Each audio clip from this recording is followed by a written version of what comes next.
ഇസ്ലാം എന്തുകൊണ്ട് പലിശ നിഷേധിച്ചു, നിരോധിച്ചു എന്ന് പറയുന്നതിന് വളരെ മനോഹരമായ ഇസ്ലാമിൻ്റെ കാഴ്ചപ്പാടുകൾ മഹാന്മാർ വിവരിച്ചിട്ടുണ്ട്. എന്തുകൊണ്ട് ഒരാൾക്ക് വേണമെങ്കിൽ എനിക്കൊരു കുഴപ്പമില്ലല്ലോ ബാങ്കിന് പലിശ കൊടുക്കാൻ, എനിക്കിഷ്ടമാണ്, ഞാൻ പൊരുത്തപ്പെട്ട് കൊടുക്കുകയാണ് ബാങ്കിന്, അതിന് ഹറാമുണ്ടോ എന്ന് ചോദിച്ചാൽ അതും ഹറാമ് തന്നെയാണ്. എന്തുകൊണ്ട് എന്ന് വെച്ചാൽ അല്ലാഹു സുബ്ഹാനഹു വ തആല സംവിധാനിച്ച ഒരു നിയമത്തെ നമുക്കായിട്ടങ്ങ് സാങ്ഷൻ ചെയ്യാനുള്ള അധികാരമില്ല എന്നതാണ്. ഒരു പാവപ്പെട്ടവനൊരു ദുരിതം വരുമ്പോൾ, ഒരു പ്രയാസം വരുമ്പോൾ അത് മുസ്ലിമീങ്ങൾ കൂട്ടായി അവരെ സഹായിച്ച് പരിഹരിക്കേണ്ടതാണ്. ഒരു മനുഷ്യന്റെ ദൗർബല്യം, ഒരു മനുഷ്യന്റെ നിസ്സഹായാവസ്ഥയെ നിങ്ങൾ ചൂഷണം ചെയ്യരുത്. ഇതാണ് ദീൻ പറയുന്നത്. ഒരാൾക്ക് പൈസ ആവശ്യമുണ്ട്, പലിശക്ക് തന്നാലും ഇല്ലെങ്കിലും അയാൾക്കത് ആവശ്യമുണ്ട്. നിർബന്ധ സാഹചര്യം അങ്ങനെയാണെങ്കിൽ പലിശയെങ്കിൽ പലിശ കിടക്കട്ടെ എന്ന് വിചാരിച്ചൊരു മനുഷ്യൻ നൽകുന്നത് ഒരുപക്ഷെ അള്ളാഹുവും അവരും തമ്മിലുള്ള അവരുടെ ബന്ധം, അല്ലെങ്കിൽ എന്താണ് റബ്ബിന്റെ മുമ്പിൽ അവർക്ക് പറയാനുള്ള കാരണം, അത് വെച്ച് അള്ളാഹുവിനെ ചോദ്യം ചെയ്യും, അതിന്റെ വിചാരണ നടക്കും. പക്ഷേ ഒരു മനുഷ്യന്റെ നിസ്സഹായാവസ്ഥയെ മുതലാളിമാർ ചൂഷണം ചെയ്യാൻ പാടില്ല. സൗഹൃദ ബുദ്ധിയാ സഹായിക്കേണ്ടവരാണ്. അതിനാണ് കടം കൊടുക്കുക എന്ന് പറയാം.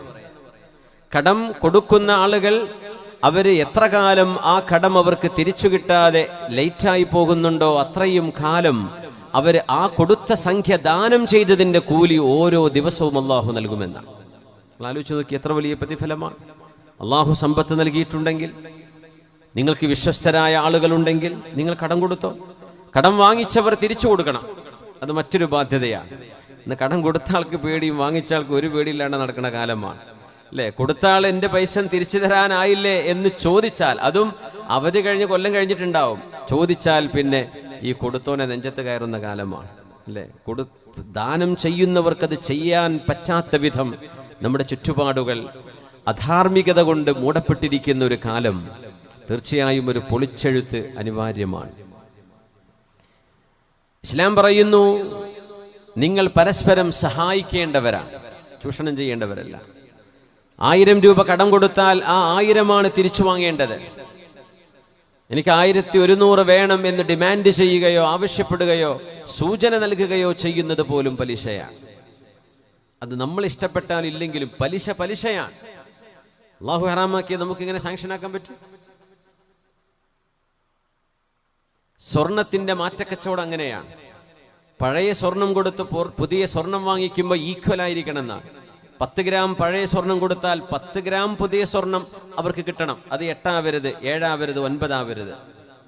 എന്തെങ്കിലും ഡിഫറൻസ് വരുന്നു എന്ന പ്രശ്നം തോന്നുന്നുണ്ടോ? നിങ്ങളുടെ പഴയ സ്വർണം കൊടുത്തതിന്റെ കാശ് വാങ്ങിച്ചിട്ട് ആ കാശ് കൊണ്ട് പുതിയ സ്വർണം വാങ്ങിക്കണം എന്നാണ്. എന്നല്ലാതെ എക്സ്ചേഞ്ച് നടക്കുമ്പം പോലും ഏറ്റ വ്യത്യാസം അൽ ബുർറു ബിൽ ബുർ, ഗോതമ്പിന് ഗോതമ്പ്, ഈത്തപ്പഴത്തിന് ഈത്തപ്പഴം. അത് വിവിധ ക്വാളിറ്റിയുള്ള ഈത്തപ്പഴങ്ങളായിരിക്കാം, എന്നാൽ പോലും 2 കിലോ ഈത്തപ്പഴം ഏത് ഐറ്റമാണെങ്കിലും അതിന് 2 കിലോ തന്നെ കൊടുക്കണം. ഏറെ കൊടുക്കുന്നത് ഐനുർ റിബ, അത് പലിശയാണെന്ന് പുണ്യനബി സല്ലല്ലാഹു അലൈഹി വസല്ലം. വളരെ സങ്കീർണമായൊരു വിഷയമാണ്. ഏത് വിഷയത്തിനും പണയപ്പെടുത്ത്, ഏതിനും ബാങ്കിലേക്കൂടെ. നബി തങ്ങൾ പറഞ്ഞൊരു കാലഘട്ടം വരും, പലിശയങ്ങ് കൂടിയിട്ട് വേണ്ട എന്ന് വിചാരിച്ചാൽ പോലും പലിശയുടെ ഗുബാർ, അതിൻ്റെ പൊടിയെങ്കിലും നിങ്ങളുടെ ദേഹത്ത് തട്ടുന്നൊരു കാലം വരും. ചിലപ്പോഴൊക്കെ നമ്മൾ യാത്ര ചെയ്യുന്ന ആൾക്കാരാണ്, കാശ് കൊണ്ടുപോയാൽ കറൻസി എടുക്കൂല, ക്രെഡിറ്റ് കാർഡ് കൊടുക്കേണ്ടി വരും, ഡെബിറ്റ് കാർഡ് കൊടുക്കേണ്ടി വരും. അതേതെങ്കിലും ബാങ്കുകളുടേതായിരിക്കും. ഇസ്ലാമിക് ബാങ്കുകൾ തന്നെ എല്ലാവർക്കും കിട്ടിക്കൊള്ളുന്നില്ലല്ലോ. മനുഷ്യൻ ഗതി കെട്ടുപോകുന്നൊരു കാലമാണ്. എയർ ഇന്ത്യ എക്സ്പ്രസ്സിലൊക്കെ സാധനങ്ങൾ വിൽക്കുമ്പോൾ, എനിക്കിപ്പോൾ അറിയില്ല, മുമ്പ് ഇന്ത്യൻ കറൻസി കൊടുത്തെടുക്കൂല, ദിർഹമും ദീനാറും റിയാലൊക്കെ എടുക്കും, ഡോളറും യൂറോ ഒക്കെ എടുക്കും, പക്ഷേ ഇന്ത്യൻ രൂപ എടുക്കാറില്ലായിരുന്നു. ഇപ്പം ഇങ്ങനെ ടാറ്റ എടുത്തതിന് ശേഷം ഞാൻ പരിശോധിച്ച് നോക്കിയിട്ടില്ല. അപ്പോൾ പിന്നെ എന്ത് മനുഷ്യൻ നിർബന്ധ സാഹചര്യം കാർഡ് കൊടുക്കണം. ബോർഡറുകൾ, രാജ്യത്തിൻ്റെ ബോർഡറുകൾ, എമിഗ്രേഷൻ ചെക്ക് പോയിന്റുകളിൽ കാശ് എടുക്കൂല, കാർഡേ സ്വീകരിക്കും, ഇലക്ട്രോണിക് ട്രാൻസാക്ഷൻ മാത്രമേ സ്വീകരിക്കൂ. അങ്ങനെ എത്രയോ അനുഭവങ്ങൾ നമുക്കൊക്കെ ഉണ്ട്. മനുഷ്യൻ വേണ്ടെന്ന് വെച്ചാൽ പോലും അതിൻ്റെ പൊടിയെങ്കിലും ദേഹത്ത് വരും. അല്ലെങ്കിൽ ആ ബാങ്കുകളുടെ ഓഫറുകൾ എടുക്കേണ്ടി വരും. ചില മൈൽസ്, ചില പോയിന്റുകൾ എന്ന് പറഞ്ഞ് ആ പോയിന്റുകൾ അക്യുമുലേറ്റ് ചെയ്യുമ്പോൾ അതിന് ഗിഫ്റ്റായിട്ട് ഇത്ര ഡിസ്കൗണ്ട്, അല്ലെങ്കിൽ നിങ്ങൾക്ക് അതിൻ്റെ ഈക്വൽ എമൗണ്ട് ഇത്ര നിങ്ങൾ ക്രെഡിറ്റ് ആവുന്നു. വേണ്ടെന്ന് വെച്ചാൽ പോലും മനുഷ്യന്റെ ദേഹത്തേക്ക് പലിശ വന്ന് വീഴുന്ന ഒരു കാലം. വിശുദ്ധ ഇസ്ലാം പറയുന്നു, അള്ളാഹു നിങ്ങളോട് പരസ്പരം സഹായിക്കാനാ പറഞ്ഞത്, ചൂഷണം ചെയ്യാനല്ല. നമ്മളെല്ലാവരും കൂട്ടമായി ഒരു സംഖ്യ സ്വരൂപിച്ച് എല്ലാവരുടെയും പൊരുത്തത്തോടുകൂടെ അത് ഒരാൾക്ക് കൊടുക്കാൻ നമ്മൾ തീരുമാനിച്ചാൽ മാഷാ അല്ലാഹ് ഒരു കുഴപ്പമില്ല. പക്ഷേ ഏതെങ്കിലും ഒരാൾക്ക് പൊരുത്തക്കേടുണ്ടെങ്കിൽ, സമ്മതമില്ലെങ്കിൽ ആ കാശ് മറ്റൊരാൾക്ക് കൊടുക്കാൻ പറ്റില്ല. സമ്പത്ത് അതിൻ്റെ വിനിയോഗം വളരെ കർക്കശമായും കണിശമായും ചെയ്യേണ്ട ഒരു കാര്യമാണ്. അല്ലാഹു സുബ്ഹാനഹു വ തആല പലിശയുടെ വിപത്തിൽ നിന്ന് അല്ലാഹു നമ്മെ കാത്തുരക്ഷിക്കട്ടെ. അതുകൊണ്ട് പലിശയില്ലാതെ ഹലാല് കൊണ്ട് മനുഷ്യന് പ്രശ്നപരിഹാരം നടത്തുന്ന ഒരു സംവിധാനം, പലിശരഹിത വായ്പാ പദ്ധതികൾ നമ്മുടെ മഹല്ലുകളിൽ സാധ്യമാകുന്നിടത്തൊക്കെ നിർബന്ധമായും അനിവാര്യമായും അത് കൊണ്ടുവരണം. പലിശയുടെ മറ്റൊരു വിഷയം വിശുദ്ധ ഇസ്ലാം കാണുന്നത്, മനുഷ്യൻ പണിയെടുക്കാതിരിക്കും. കാശ് 1,00,000 കയ്യിലുണ്ട്, അതങ്ങ് മൾട്ടിപ്ലൈ ചെയ്യുക എന്നല്ലാതെ ഒരു ക്രിയേറ്റിവിറ്റി സമൂഹത്തിൽ ഇല്ലാതെ പോകും. ഒരാളും പണിയെടുക്കൂലല്ലോ. ജോലി ചെയ്തെങ്കിലല്ലേ, അധ്വാനിച്ചെങ്കിലല്ലേ പ്രോഫിറ്റ് ഉണ്ടാക്കാൻ പറ്റൂ. ഇത് കാശ് വെച്ച് കാശിനെ പെരുപ്പിക്കുന്ന പരിപാടി മനുഷ്യർക്കിടയിൽ ക്രിയേറ്റിവിറ്റി ഇല്ലാതെയാക്കും. ഇത് ഇസ്ലാമിന്റെ ഒരു വീക്ഷണമാണ്. എത്ര മനോഹരമാണത്. എല്ലാവരും കയ്യിൽ കാശം വെച്ചിട്ട് വീട്ടിലിരിക്കാൻ, ആരും ഒരു പണിയും ചെയ്യാത്ത അവസ്ഥ വരില്ലേ? അത് അള്ളാഹുവിന് ഇഷ്ടമല്ല. അത് മാത്രമല്ല, അധ്വാനിക്കാത്ത സമ്പത്ത് വിഴുങ്ങുന്നതും പടച്ചവന് ഇഷ്ടമല്ല. മെഡിക്കൽ ഇൻഷുറൻസിനെ സംബന്ധിച്ചൊക്കെ ചോദിക്കും, ഗൗരവമുള്ള വിഷയമാണ്. മെഡിക്കൽ ഇൻഷുറൻസ് നിങ്ങൾ സ്വീകരിക്കുമ്പോൾ ഒരുപക്ഷെ നിങ്ങൾക്ക് ഒരു രോഗവുമില്ലാതെ 1 വർഷം കഴിഞ്ഞു പോയേക്കാം. നിങ്ങൾ അടക്കുന്ന പൈസ, നിങ്ങളുടെ അതിൻ്റെ എമൗണ്ട് എത്രയാണോ, നിങ്ങൾ 5,000-നോ 10,000-നോ 50,000-നോ ഒരു പോളിസി നിങ്ങൾ എടുത്തു എന്ന് വിചാരിക്കുക. ഒരുപക്ഷെ നിങ്ങൾക്ക് ആശുപത്രി പോകേണ്ട കാര്യമൊന്നും വരില്ല.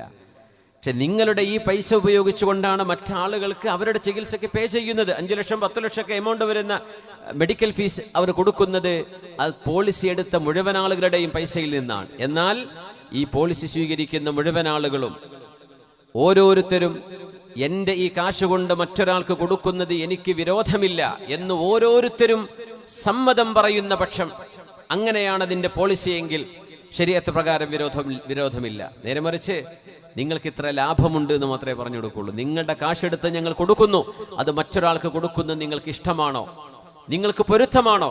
ഞങ്ങൾ ഹലാലല്ലാത്തൊരു ബിസിനസ്സും ഈ എമൗണ്ട് കൊണ്ട് ചെയ്യില്ല. ഇത് കൂട്ടമായൊരു ഫണ്ട് ശേഖരണമാണ്. ആ രീതിയിൽ ചെയ്യാം. കൂട്ടമായ ഫണ്ട് ശേഖരണം എല്ലാവർക്കും പൊരുത്തമാണ്. അതെടുത്തുകൊണ്ട് നമ്മൾ ആളുകളെ സഹായിക്കുന്നു, എല്ലാവർക്കും സമ്മതമാണ്. അങ്ങനെ പൊരുത്തമുണ്ടെങ്കിൽ മാത്രമേ ശരീഅത്തിന് അംഗീകാരം നൽകുള്ളൂ. ഒരാൾക്കെങ്കിലും എൻ്റെ പൈസ വേറെ ആൾക്ക് കൊടുക്കുന്നു, എനിക്ക് വേണ്ട, എനിക്കിഷ്ടമല്ല എന്ന് പറയുകയാണെങ്കിൽ ആ കാശിൻ്റെ ഉപയോഗം നമുക്ക് പാടില്ല.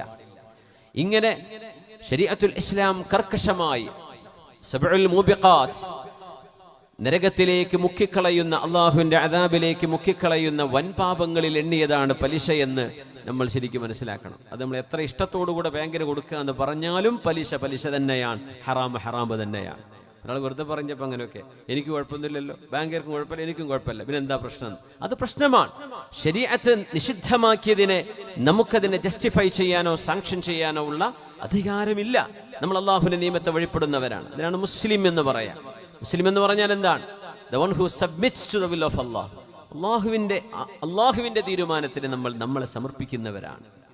അതുകൊണ്ട് എൻ്റെ പ്രിയപ്പെട്ട സഹോദരി സഹോദരന്മാർ, നമ്മുടെ നാട്, നമ്മുടെ ജീവിത സാഹചര്യം, നമ്മുടെ ചുറ്റുപാടുകൾ, നമ്മുടെ സാമ്പത്തിക അവസ്ഥകൾ എന്തോ ആകട്ടെ, ഹലാല് കൊണ്ട് അല്ലാഹുവേ ഐശ്വര്യം തരണേ, ഹലാല് കൊണ്ട് എനിക്ക് നീ പരിഹാരം തരണമേ എന്ന് റബ്ബിനോട് ചോദിച്ച്, അള്ളാഹുവിനോട് ഹലാല് കൊണ്ട് ഐശ്വര്യം നമ്മൾ ചോദിക്കും. അത് ചോദിക്കാതെ നമ്മൾ ബാങ്കിലേക്ക് ഓടുകയാണ്. ആകെ നോക്കുന്നത് എന്താണെന്നറിയോ? എവിടെയാണ് പലിശയുടെ റേറ്റ് കുറവുള്ളത്? സുബ്ഹാനല്ലാഹ്, അത് 0.01% ആണെങ്കിൽ പോലും പലിശയാണ്. തൗബ ചെയ്ത് മടങ്ങേണ്ട വലിയ തെറ്റാണത്. അള്ളാഹുവിനോട് യുദ്ധം പ്രഖ്യാപിക്കലാണ്. പടച്ചതമ്പുരാൻ സംവിധാനിച്ച ഒരു മനുഷ്യത്വത്തിന്റെ ഒരു സൊസൈറ്റി ഉണ്ട്. മുതലാളിമാർ പാവങ്ങളെ കാർന്നു നിന്നൊരു എത്ര ആളുകൾ ലോൺ എടുത്ത് കുടുങ്ങുന്നുണ്ട്. 10 ലക്ഷമായി ലോൺ എടുത്തിട്ടുണ്ടാവും. എത്ര കൊല്ലമായി അടക്കാൻ തുടങ്ങിയിട്ട് ആ 10 ലക്ഷം എടുത്തതിന് 20, 25, 35 അടക്കേണ്ടി വന്ന് സ്വന്തം വീടും പറമ്പും ജപ്തി ചെയ്യപ്പെട്ടു പോകുന്ന എത്ര ആളുകളുണ്ട്? അതിന്റെ ദുരന്തം നമ്മൾ അറിയുന്നുണ്ടോ? ക്രെഡിറ്റ് കാർഡുകൾ നിസ്സാരമാണെന്ന് വിചാരിക്കുന്നുണ്ടോ നമ്മുടെ ചെറുപ്പക്കാർ? ക്രെഡിറ്റ് കാർഡ് കിട്ടാൻ വേണ്ടി ഓടുകയാണ്. എന്നിട്ട് ഒരു സ്വൈപ്പ് ചെയ്യുമ്പോൾ രസമുണ്ട്, വിചാരിക്കുന്നത് വെറുതെ തരാൻ ബാങ്കുകാരൻ. തിരിച്ചടക്കണ്ടേ? അടക്കാൻ പറ്റാതെ ഡീഫോൾട്ടായിട്ട് കുടുങ്ങിയിട്ട് പലിശക്ക് മേൽ പലിശ വന്ന് കിട്ടുന്ന വരുമാനം മുഴുവനും ബാങ്കിൽ കൊണ്ടുപോയി കെട്ടിവെച്ചിട്ട് പോലും തീരാ ദുഃഖം അനുഭവിക്കുന്ന എത്രയോ ആളുകൾ ഈ ഉമ്മത്തിലുണ്ട്. ഉമ്മത്തല്ലാത്തവരിൽ നമ്മുടെ രാജ്യത്തുണ്ട്, ലോകത്തുണ്ട്. എത്ര രാജ്യങ്ങൾ ബാങ്ക്രപ്റ്റായി, എത്ര സംവിധാനങ്ങൾ ബാങ്ക്രപ്റ്റായി. മനുഷ്യന് ചെയ്യാൻ പറ്റില്ല ഇത്. ഈ പലിശ സംവിധാനം മനുഷ്യനെ കാർന്നു തിന്നുന്ന വിഷമാണ്. ഇത് നമ്മളെങ്കിലും തിരിച്ചറിയണം. ഏതെങ്കിലും ഒരു ഫൈനാൻഷ്യൽ സംവിധാനത്തെ പൊളിക്കുകയോ തകർക്കുകയോ അല്ല നമ്മൾ പറയുന്നത്. മനുഷ്യത്വം കാണിക്കണം. കുടുങ്ങിപ്പോയി, നിങ്ങൾക്കും പടച്ചവനും തമ്മിൽ അള്ളാഹുവിനോട് ബോധിപ്പിക്കാൻ പറ്റുന്ന ഒരു കാരണം നിങ്ങളുടെ മുമ്പിലുണ്ട്. അള്ളാഹുവേ, ഒരാളും എന്നെ സഹായിച്ചില്ല റബ്ബേ. ഞാൻ പലരോടും ചോദിച്ചു, പലരോടും ഞാൻ കൈനീട്ടി, ആരും എന്നെ സഹായിക്കാൻ മുന്നോട്ട് വന്നില്ല റബ്ബേ. എൻ്റെ മുമ്പിൽ ഒരു ബാങ്കിനെ സമീപിക്കുകയോ പലിശയ്ക്ക് പൈസ വാങ്ങുകയോ മാത്രമായിരുന്നു റബ്ബേ എൻ്റെ മുമ്പിലുണ്ടായിരുന്ന പരിഹാരം എന്ന് റബ്ബിനോട് നിങ്ങൾക്ക് ബോധിപ്പിക്കാൻ പറ്റുന്ന ഒരു സാഹചര്യത്തിൽ മാത്രമേ മുസ്ലിമിന് അതിലേക്ക് പോകാൻ പറ്റുള്ളൂ. ഹറാം ഹലാലാകുന്ന സമയങ്ങളുണ്ട്, അത് നിർവചിക്കാൻ പറ്റാത്ത കാരണങ്ങൾ. അത് നിങ്ങൾക്കും പടച്ചോനെ പറയാൻ പറ്റൂ. അല്ലാഹു സുബ്ഹാനഹു വ തആല ഈ മഹാവിപത്തിൽ നിന്ന് നമ്മൾ അല്ലാഹു കാത്തുരക്ഷിക്കട്ടെ. ആമീൻ യാ റബ്ബൽ ആലമീൻ.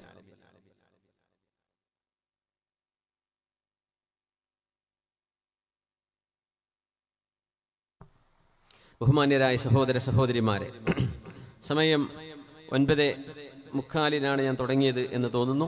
അങ്ങനെയാണെങ്കിൽ 10:45, 11:45 നമുക്കൊരു സഡൻ ബ്രേക്ക് ഇടാം ഇൻഷാ അല്ലാഹ്. 2 മണിക്കൂറാണ് സമയം, അതിലേറൂല എന്ന് പറയുന്നു ഇൻഷാ അല്ലാഹ്. ചിലപ്പോൾ ലേറൂല, മതി അത് മതി. 2 മണിക്കൂർ ധാരാളമാണ്. ഇടയ്ക്ക് തിരക്കിലൊക്കെ പോയിക്കോളി. ഇവിടെ കാലി കസേരയാണെങ്കിൽ ഞാൻ പ്രസംഗിക്കും 2 മണിക്കൂർ കഴിഞ്ഞിട്ട് ഞാൻ പോവുള്ളൂ ഇൻഷാ അല്ലാഹ്. അതുകൊണ്ട് പിന്നെ ഈ മുമ്പിലിരുന്നിട്ട് കുടുങ്ങലുണ്ട്, എങ്ങനെ റബ്ബെ എണീറ്റ് പോവുക, സർവ്വ CCTV നോക്കൂലേ, അതൊന്നും പേടിക്കേണ്ട. ഇടയ്ക്ക് ഞാൻ സ്വലാത്ത് ചൊല്ലിക്കാൻ വേണ്ടി എഴുന്നേറ്റിപ്പിച്ച് നിർത്തും. ആ ഇടയ്ക്ക് മെല്ലടെ മുങ്ങിയാൽ മതി, ആരും കാണൂല. 3 സ്വലാത്തിലുള്ള സമയം കൊണ്ട് വേഗം തടി തപ്പിയാൽ നിങ്ങൾക്ക് പോകേണ്ടവർക്ക് പോകാം. 1 മണിക്കൂർ കഴിഞ്ഞിട്ടാണ് അടുത്ത ടൈം കേട്ടോ ഇൻഷാ അല്ലാഹ്. 1 മണിക്കൂർ ഇൻ്റർവെല്ലിലായിരിക്കും ഇൻഷാ അല്ലാഹ്. ഒരു 10:45 നമ്മൾ ഒന്ന് സ്വലാത്തിന് വേണ്ടി എഴുന്നേൽപ്പിച്ച് നിർത്തും ഇൻഷാ അല്ലാഹ്. അത് കഴിഞ്ഞ അടുത്ത് നമ്മൾ ഡിസ്മിസലായിരിക്കും. അല്ലാഹു സുബ്ഹാനഹു വ തആല നമ്മുടെ ഈ ഒരുമിച്ച് ചേരലും നമ്മൾ പറയുന്നതും ചിന്തിക്കുന്നതുമൊക്കെ റബ്ബ് തആല സ്വീകരിക്കട്ടെ. ആമീൻ യാ റബ്ബൽ ആലമീൻ. റമദാൻ വന്നെടുക്കുകയാണ്, റമദാനിലേക്ക് എത്തുകയാണ്. ഇനിയൊരു റമദാൻ നമുക്ക് ലഭിക്കുമോ ഇല്ലയോ എന്നറിയാതെ ഷഅബാനിന്റെ പകുതിയോടടുത്തു.